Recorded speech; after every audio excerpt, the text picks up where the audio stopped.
Todos conocen Esparta, el ejército más temido de Grecia. Los 300 guerreros que detuvieron a 1.000.000 de persas. La disciplina absoluta. Los hombres de acero que no retrocedían jamás. La cultura pop la convirtió en el símbolo definitivo de la valentía masculina. Las frases están en todas partes. Esta noche cenaremos en el infierno. Ven a buscarlas. El gimnasio de tu ciudad probablemente tiene una imagen de un guerrero espartano en la pared. Esparta es, en el imaginario colectivo, la civilización guerrera perfecta. Y casi todo lo que crees saber sobre ella está incompleto o directamente mal. Porque detrás del escudo y la lanza hay una historia mucho más oscura, más compleja y más perturbadora que cualquier película. Una sociedad que descartó bebés, que tenía más esclavos que ciudadanos libres, que convirtió la crueldad en sistema educativo y que a pesar de todo eso, o quizás precisamente por eso, colapsó de una manera que ningún guerrero espartano hubiera podido aceptar. No de una batalla perdida, sino de quedarse sin espartanos. Bienvenido a El Origen. Para entender Esparta, hay que entender primero dónde estaba y qué hizo para sobrevivir. El Peloponeso, la península sur de Grecia, siglo 8 a.C. Esparta, técnicamente llamada Lacedemonia, era una polis como las demás. Un asentamiento griego en un valle fértil rodeado de montañas, sin puerto natural significativo, sin grandes recursos minerales, sin ventajas geográficas obvias. Tenía un problema estructural serio: poca tierra para una población creciente. La solución que eligieron definió todo lo que viniera después. En lugar de enviar colonos al mar como hicieron Atenas y Corinto, Esparta miró hacia el oeste, hacia Mesenia, una región vecina con tierra fértil y una población establecida. Y la conquistó. No una vez, 2 veces. Los mesenios se rebelaron y Esparta los volvió a conquistar en guerras que duraron generaciones. Los mesenios conquistados se convirtieron en hilotas, esclavos del Estado espartano, no esclavos de propietarios individuales, del Estado completo. Y aquí está el número que cambia toda la narrativa de Esparta.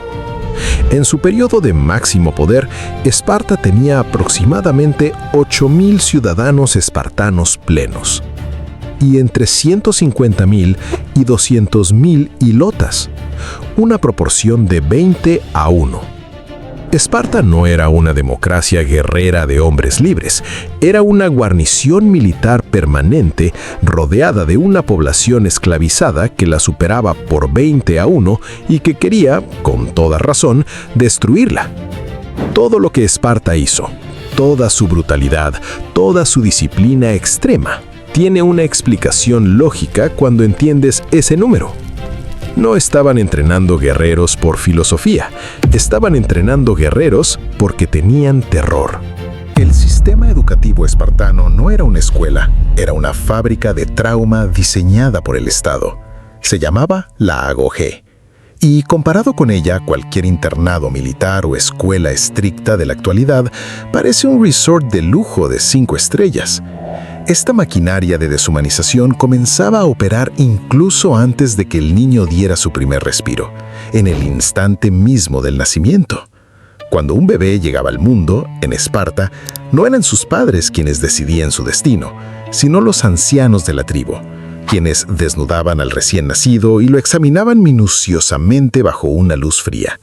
Si el veredicto dictaba que el niño era débil, enfermizo o presentaba la más mínima imperfección física, la sentencia era inmediata.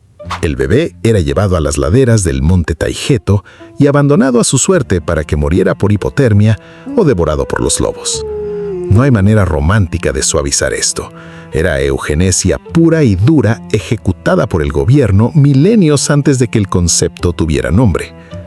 Si el recién nacido poseía la genética perfecta para superar este examen inicial, se le permitía vivir con su madre, pero solo hasta los 7 años, una tregua efímera que terminaba abruptamente en su cumpleaños.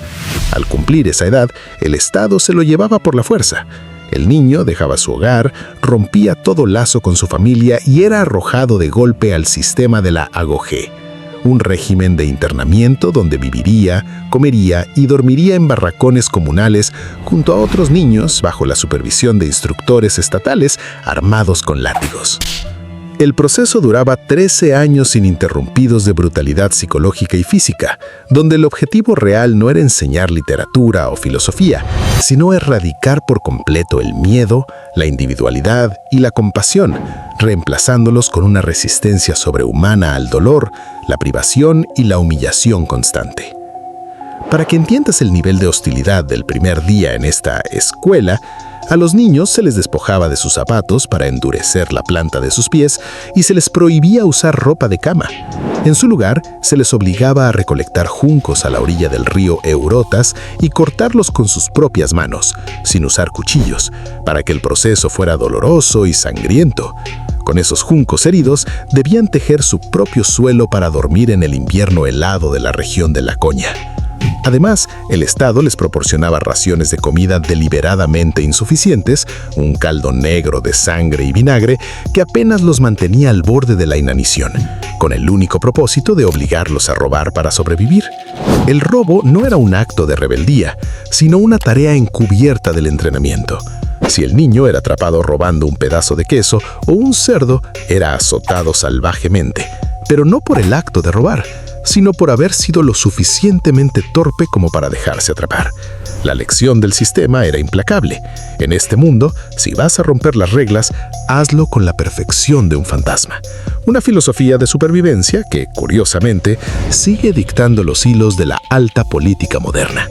Pero el verdadero abismo moral de la agogé se abría al cumplir los 18 años, cuando los jóvenes espartanos, que habían demostrado ser los más aptos, crueles y prometedores, eran seleccionados para ingresar a la Cripteia.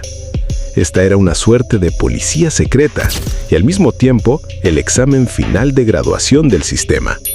Los jóvenes eran lanzados al campo completamente solos, sin equipamiento militar, sin provisiones y armados únicamente con una pequeña daga oculta entre sus harapos. Su misión oficial durante todo un año no era defender las fronteras, sino cazar y asesinar de noche a los hilotas, los siervos que superaban en número a los espartanos y que trabajaban la tierra bajo su yugo. El objetivo de la Cripteia era ejecutar de manera quirúrgica a los esclavos más fuertes, inteligentes o con potencial de liderazgo para aplastar cualquier intento de rebelión antes de que naciera. Un programa de terrorismo de Estado y asesinatos preventivos institucionalizado como el rito de iniciación escolar definitivo. Cuando observas el rompecabezas completo, el trauma del abandono en el monte, la ruptura del núcleo familiar a los 7 años, el hambre programada, el frío calando en los huesos y la sangre de la Cripteia, entiendes que la agogé nunca buscó crear guerreros felices, ciudadanos plenos o héroes románticos. Estaba diseñada de forma milimétrica para fracturar la psicología del niño, despojándolo de toda empatía humana, hasta convertirlo en un autómata biológico que considerara el sufrimiento extremo como la única normalidad posible. El Estado espartano no quería soldados que pensaran, quería hombres que no pudieran concebir otra forma de existencia fuera de las paredes del cuartel. Hombres rotos por dentro, que defendieran Esparta no por un sentimiento noble de patriotismo, sino porque el sistema les había borrado cualquier rastro de identidad que les permitiera sobrevivir en el mundo libre. Tras sobrevivir al infierno de la agogé, aquellos niños rotos se convirtieron en la línea de bronce que contendría el avance del imperio más grande del mundo en el desfiladero de las Termópilas, en el año 480 a.C. Allí, el rey Leónidas y sus 300 espartanos perfectos se pararon frente a una marea humana de más de 100.000 persas comandados por el rey Jerjes, quien se hacía llamar a sí mismo un dios viviente. Jerjes, confiado en su superioridad numérica absoluta, envió un emisario con una orden simple: entreguen sus armas y perdonaremos sus vidas. A lo que Leónidas, con el laconismo y la arrogancia que solo 13 años de humillación en la Agoge podían otorgar, respondió con 2 palabras que resonaron en la eternidad: Molon Labe, que significa ven y tómalas. No era un discurso político, era la respuesta de hombres que habían sido diseñados desde los 7 años para no registrar el miedo como una emoción válida. Cuando la batalla comenzó, el desfiladero estrecho anuló por completo la ventaja numérica de los persas, convirtiendo el combate en una picadora de carne humana, donde la falange espartana operó con la precisión de un reloj suizo. Los persas estrellaban oleada tras oleada de soldados, incluyendo a los temidos inmortales, la fuerza de élite del emperador, solo para ser empalados por las lanzas de 3 metros de los espartanos y aplastados por sus escudos de bronce de 15 kilos. Los espartanos utilizaban la táctica de simular pánico, retrocediendo en desbandada para romper la formación persa y luego darse la vuelta al unísono, cerrando el muro de escudos y masacrando a los perseguidores atrapados en su propia confianza. La definición de la Agoge aplicada a la geopolítica. El engaño perfecto ejecutado sin que se te mueva un solo músculo de la cara. El desenlace de la batalla no se debió a la superioridad militar persa, sino a la traición de un hombre local llamado Efialtes, quien le mostró a Jerjes un sendero oculto en las montañas para flanquear a los griegos. Sabiendo que la muerte era inevitable y que habían sido rodeados, Leónidas despidió al resto del ejército aliado y se quedó en el paso con sus 300 hombres para cubrir la retirada.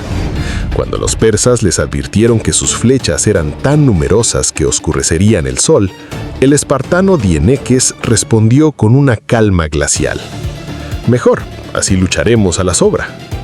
En sus últimas horas, rotas sus lanzas, los espartanos lucharon con sus espadas cortas, con sus manos y con sus dientes, hasta que el último de ellos fue sepultado bajo una lluvia de flechas persas. Hombres que no murieron por una bandera o por una idea romántica de la libertad, sino porque el Estado los había quebrado tanto por dentro que el campo de batalla era el único hogar donde sabían respirar. Tras el sacrificio en las Termópilas, el mito de los hombres de bronce quedó sellado con sangre, haciendo que el mundo entero olvidara que una máquina de guerra tan perfecta no podía sostenerse solo con soldados. Detrás de esos hombres implacables existía una fuerza silente que controlaba los verdaderos hilos del poder en las sombras de la ciudad. Y ahora viene la parte que genuinamente sorprende a la mayoría: las mujeres espartanas.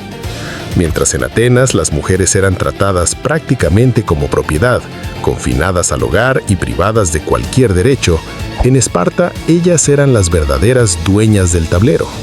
Sometidas también a un riguroso entrenamiento físico desde niñas, las espartanas no solo administraban la economía y poseían más del 40% de las tierras del Estado, sino que eran las únicas en todo el mundo antiguo que miraban a los hombres directamente a los ojos.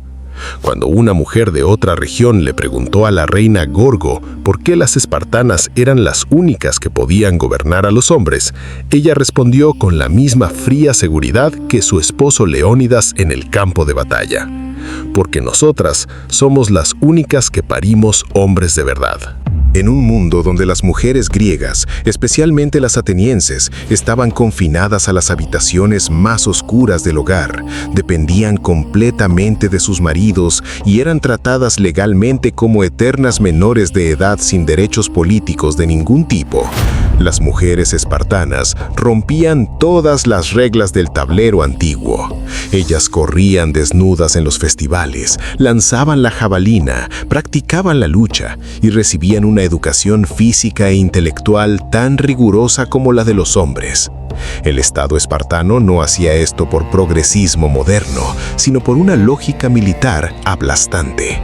Creían que solo las madres fuertes, sanas y disciplinadas podían engendrar a los guerreros de bronce que la ciudad necesitaba para sobrevivir. Esta fortaleza física se tradujo de inmediato en un poder económico y social sin precedentes en la antigüedad.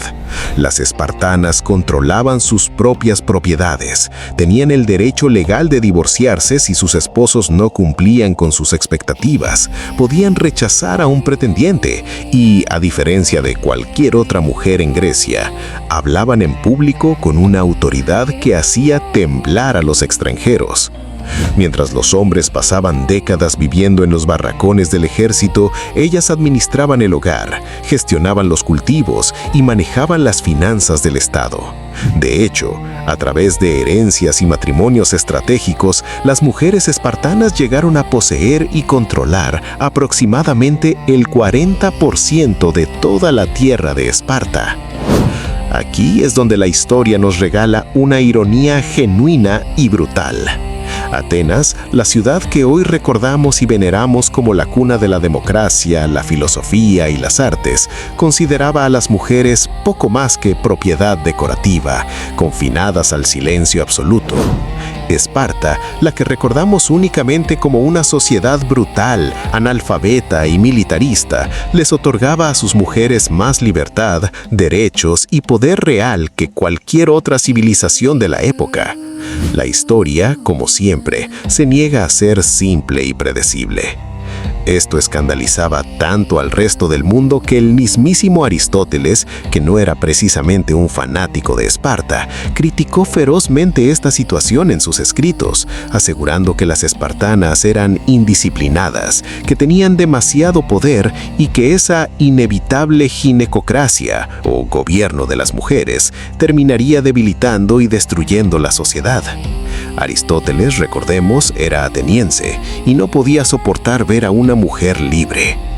Sin embargo, el filósofo se equivocó de diagnóstico. El giro más grande y trágico de la historia espartana no tuvo nada que ver con el poder de sus mujeres, sino con la forma exacta en la que esta superpotencia desapareció de la faz de la tierra. No fue por una batalla catastrófica que borrara su linaje, no fue por una invasión extranjera irresistible que derribara sus murallas inexistentes, y tampoco fue por una traición legendaria desde dentro de sus filas. Esparta, la máquina militar perfecta que sobrevivió a los persas y arrodilló a Atenas, terminó desapareciendo por un frío, silencioso e implacable problema matemático. El sistema espartano era extraordinariamente eficiente para producir guerreros y extraordinariamente malo para producir espartanos. La ágoge era tan exigente que muchos niños morían durante el entrenamiento. Las guerras constantes mataban a los hombres en su mejor edad reproductiva. Las restricciones sociales sobre cuándo y con quién podían casarse los espartanos, diseñadas para producir hijos más fuertes, reducían dramáticamente la tasa de natalidad. En el siglo V a.C., Esparta tenía 8.000 ciudadanos plenos. En el siglo IV, menos de 2.000. En 100 años, perdieron el 75% de su ciudadanía, no en batallas, en demografía. La batalla de Leuctra en 371 a.C., donde el general tebano Epimanondas derrotó al ejército espartano con una formación táctica que los espartanos nunca habían visto, no mató a Esparta, pero reveló que ya no había suficientes espartanos para recuperarse de una derrota. El ejército más temido de Grecia había entrenado tan bien a sus hombres para morir con honor que se había quedado sin hombres. Hay algo profundamente humano en ese colapso. Esparta diseñó un sistema perfecto para el mundo que conocía, un sistema que resolvía exactamente el problema que tenía en el siglo VIII a.C., y siguió aplicando ese sistema durante 400 años, aunque el mundo había cambiado a su alrededor. Sin adaptación, sin evolución, sin capacidad de imaginar que existía una forma diferente de ser espartano. Los hombres que la ágoge producía eran extraordinarios para la guerra y completamente incapaces de sobrevivir a la paz. Eso, quizás, es la lección más perturbadora de Esparta. No que la brutalidad sea ineficiente, sino que los sistemas diseñados para un solo propósito, cuando ese propósito desaparece, se destruyen a sí mismos con la misma eficiencia con que destruyeron a sus enemigos. Esparta construyó guerreros que no podían existir fuera de la guerra. En el próximo video vamos a hablar de otra civilización guerrera, pero completamente diferente. Hombres que también empezaron desde la dureza, que también vivían en condiciones extremas, que también construyeron una reputación de terror que el mundo entero conocía, pero que además construyeron ciudades, escribieron poesía, exploraron continentes enteros, llegaron a América 5 siglos antes que Colón, y que fueron en muchos sentidos los emprendedores más agresivos de la historia medieval. El origen de los vikingos. ¿Por qué realmente salían a saquear? ¿Era religión? ¿Era pobreza? ¿Era cultura? ¿O era algo mucho más mundano que nadie te contó? La respuesta va a cambiar completamente la imagen que tienes de ellos. Si este video te dio algo que no sabías, una historia, un dato, una perspectiva nueva, ya sabes lo que hacemos aquí. El siguiente origen te espera.